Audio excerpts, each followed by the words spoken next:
blood on the concrete. The streets never slept, but at night they held secrets, the kind that pulled people into alleys and stairwells, the kind that took the unlucky and left them gutted and silent. Jace had grown up hearing the stories, creatures that prowled the neighborhood after sundown. Some people called them bone takers, others said they were flesh walkers. But Jace never believed any of it, not until he found his cousin Ray lying on the basketball court. Ray's face was twisted in terror, his hands clawing at the pavement as if he'd tried to escape something, but the worst part was his mouth. It wasn't cut or torn, it was just gone, like skin stretched over where it should have been, as if he'd never had one. Jace stumbled back, heart slamming against his ribs. Ray's eyes were wide open, staring up, frozen in horror, as if they'd seen something beyond human comprehension. Jace forced himself to look away, struggling to breathe, but he couldn't leave Ray like that. His hands shaking, he called Marcus, the guy everyone knew had a way of handling things.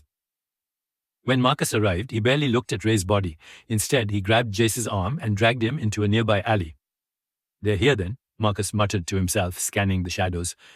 "I thought it was just stories, but now—" He glanced at Jace, his face unreadable.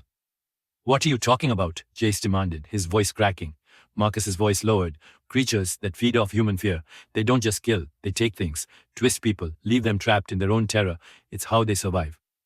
Jace shook his head, trying to process what he was hearing. "So, what? We just let them keep doing this?" Marcus's gaze hardened. "There's only one way to stop them. You have to lure them out. They only come for people who are scared." Jace's heart raced as he walked the streets alone that night, his every nerve screaming to go home. The street lamps flickered, casting the buildings in a pale, sickly light. He felt something watching him, the air heavy with a prickling dread. Shapes moved in the distance, and every shadow felt deeper, every sound louder.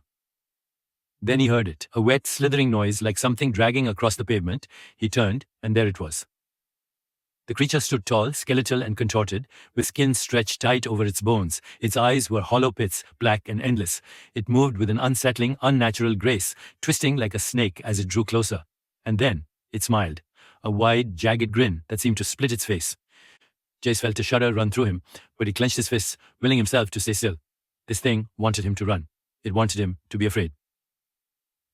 The creature raised one long, clawed hand, reaching toward him. He forced himself to hold its gaze, every instinct in him screaming to run. But then, suddenly, Marcus lunged from the shadows, swinging an old butcher's knife down into the creature's back. The creature let out a piercing shriek, its hollow eyes narrowing as it turned on Marcus. But Marcus didn't hesitate. He slashed again, the blade slicing through one of its limbs. The severed arm hit the ground, writhing like a snake. "Go for its face," Marcus yelled. "That's where it holds the fear." Jace grabbed a loose brick, his hand shaking as he stepped toward the creature.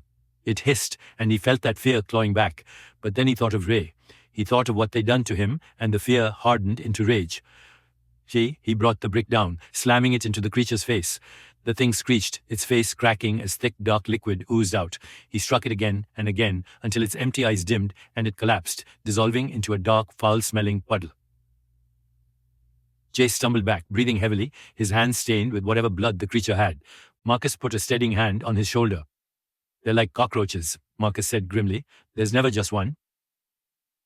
Jace looked around, dread settling in his stomach. In the distance, he could see more shapes, moving closer, drawn by the scent of fear and death, and he knew this was only the beginning. But he was done running.